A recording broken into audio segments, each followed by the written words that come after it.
একটা গ্রামে ছিল এক বড় সংসার, যেখানে দুই ভাই আর তাদের দুই বউ একসাথে থাকতো, কিন্তু শান্তি ছিল না একদম। ও নিজেকে সবসময় বাড়ির রানী ভাবতো, আর ছোট বউ মনে করত আর আমি বেশি বুদ্ধিমান আর কাজের।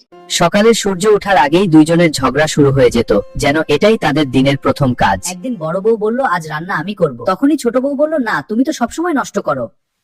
কথা শুনেই বড় বউ রেগে আগুন, আর তখন থেকেই শুরু হলো চিৎকার আর তর্কের ঝড়। কি বলে তুই? না, দেখুন না আপনার ছেলে কি করেছে। তুই চুপ কর, সব সময় ঝগড়া। হায় রে, এদের নিয়ে আমার জীবন শেষ।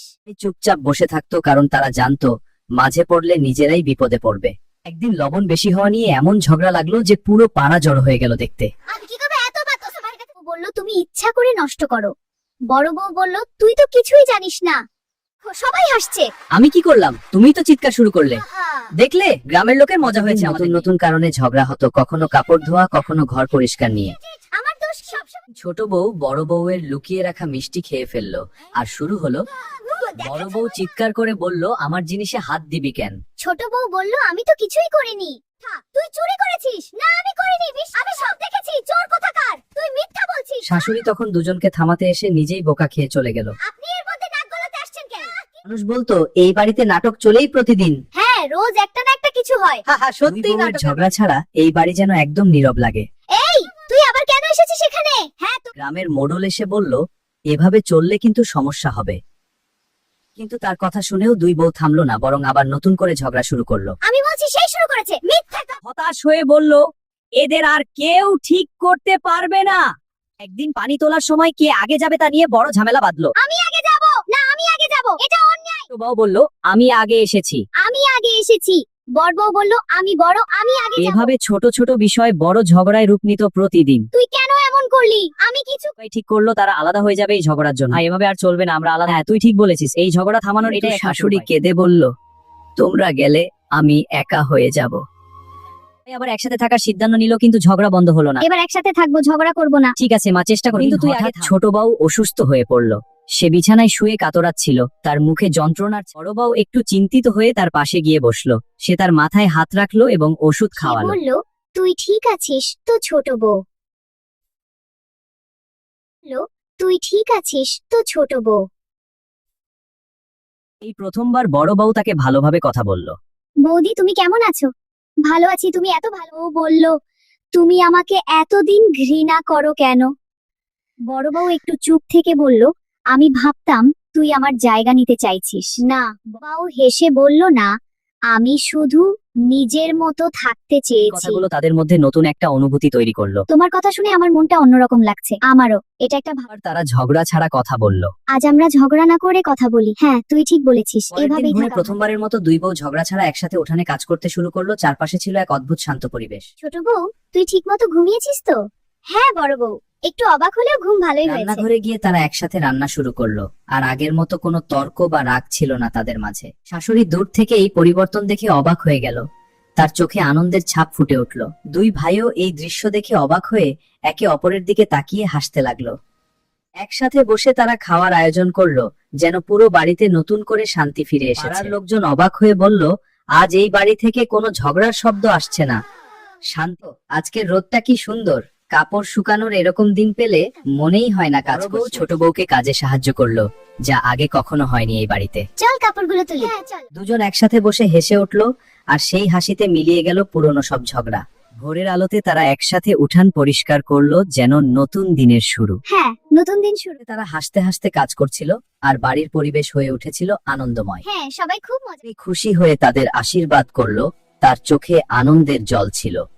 দুই ভাই নিশ্চিন্ত হয়ে হাসলো, কারণ এখন আর কোনো ঝামেলা নেই তাদের সংসারে। পুরো পরিবার একসাথে বসে গল্প করছিল। আর বাড়িতে ফিরে এসেছিল সত্যিকারের সুখ। পরের দিন সকালেই দুই বউ একসাথে রান্নার প্রস্তুতি নিতে শুরু করলো। তাদের মুখে ছিল এক ধরনের শান্ত হাসি। ছোট বউ বড় বউকে বলল, আজ আমরা একসাথে নতুন কিছু রান্না করব। বড় বউ মাথা নেড়ে রাজি হলো। হ্যাঁ, এবার মশলা মেশাও।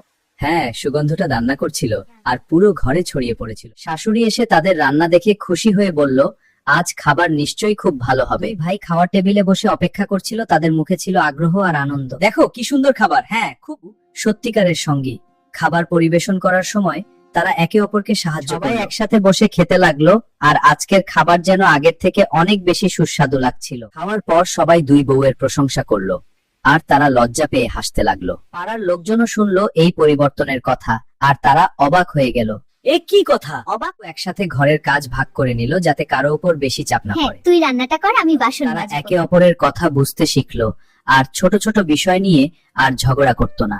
দিন তারা একসাথে বাজারে গেল, আর সেখানে গিয়েও হাসতে হাসতে সময় কাটালো। বাড়ি ফিরে তারা একসাথে সব জিনিস গুছিয়ে রাখলো, কাজ যেন সহজ হয়ে গেল। একসাথে সব গুছিয়ে গেছে। খুব ভালো। এই পরিবর্তন দেখে মনে মনে খুব খুশি ছিল, তার মুখে তৃপ্তির হাসি। শাশুড়ি এই পরিবর্তন দেখে মনে মনে খুব খুশি ছিল, তার মুখে তৃপ্তির হাসি। ভাই এখন নিশ্চিন্তে নিজের কাজ করতে পারত, কারণ বাড়িতে আর কোনো অশান্তি ছিল না। একদিন সন্ধ্যায় সবাই একসাথে উঠানে বসে চা খাচ্ছিল, চারপাশে ছিল শান্ত পরিবেশ। একসাথে পুরোনো দিনের কথা মনে করে হালকা হাসতে লাগলো। মনে আছে সেই দিনগুলো? হ্যাঁ, খুব মজা করতাম। তারা বুঝতে পারলো, ঝগড়া করে শুধু কষ্টই পাওয়া যায়, ভালোবাসা দিলে সুখ আসে। ধীরে ধীরে তাদের সম্পর্ক আরো গভীর হয়ে উঠল, আর বাড়ি ভরে গেল আনন্দে। পরের দিন সকালে দুই বউ একসাথে উঠানে বসে দিনের কাজের পরিকল্পনা করছিল, তাদের মুখে ছিল শান্তি। আমরা সব কাজ ভাগ করে নেব। তারা ঠিক করলেছো। সব কাজ ভাগ করে নেবে, যাতে কেউ ক্লান্ত না হয়। একসাথে কাজ করতে করতে তাদের মধ্যে বন্ধুত্ব আরো শক্ত হয়ে উঠল। দূর থেকে এই দৃশ্য দেখে মনে মনে দোয়া করছিল তাদের জন্য। তিনি তাদের সুখ ও মঙ্গল কামনা করছিলেন। ভাইও বুঝতে পারলো, এখন তাদের সংসার সত্যিই সুখী হয়ে উঠেছে। একদিন তারা একসাথে বাড়ি সাজানোর কাজ শুরু করলো, নতুন করে সব গুছিয়ে নিল। সাজাতে সাজাতে তারা হাসছিল, যেন নতুন একটা জীবন শুরু হয়েছে। এবার পাশের পাড়ার ঘরটা লোকজন সাজাই। এসে তাদের কাজ দেখে প্রশংসা করতে লাগলো। কি সুন্দর মালা বানিয়েছো, খুব ভালো কাজ। বউ লজ্জা পেয়ে হেসে বলল, এখন আমরা একসাথে সবকিছু করি। পুরো পরিবার মিলে ছোট একটা উৎসবের আয়োজন করলো। সবাই মিলে উঠান সাজালো, রঙিন আলো আর ফুলের মালায়। একসাথে আনন্দ, সবাই খুব আনন্দ করলো, হাসি আর খুশিতে ভরে উঠলো বাড়ি। আজ আমার সংসার পূর্ণ হলো। একে অপরের দিকে তাকিয়ে বুঝলো, তারা এখন সত্যিই কাছের মানুষ। তারা পুরোনো দিনের ঝগড়ার কথা মনে করে হালকা হাসলো। কি হাসির ব্যাপার ছিল। হ্যাঁ, আর এখন ভাবলে হাসি। তারা জানে, ঝগড়া নয়, ভালোবাসাই সংসারকে টিকিয়ে রাখে। আমরা একসাথে এত সুখী, এটাই আসল সুখী পরিবার। দুই ভাই গর্বের সাথে পরিবারের দিকে তাকিয়েছিল। ভাইদের এই মিলন উৎসবের আনন্দ ছড়িয়ে পড়ে। শাশুড়ি তাদের আশীর্বাদ করে বলল, সবসময় এভাবেই থেকো। দুই বউ একসাথে হাত ধরে হাসলো, তাদের বন্ধন এখন আরো শক্ত। পুরো বাড়ি এখন শান্তি আর ভালোবাসায় ভরে উঠেছে। বড় বউ, তুমি সবকিছু বুঝিয়ে দেওয়ার জন্য অনেক ধন্যবাদ। কোনো চিন্তা নেই ছোট বউ, আমি সবসময় তোমার। আমরা একসাথে থাকলেই সব সমস্যা দূর হয়ে যায়। বড় বউ বলল, আমরা একসাথে থাকলেই সব সমস্যা দূর। তারা নতুন ভাবে সংসার চালানোর প্রতিজ্ঞা করলো।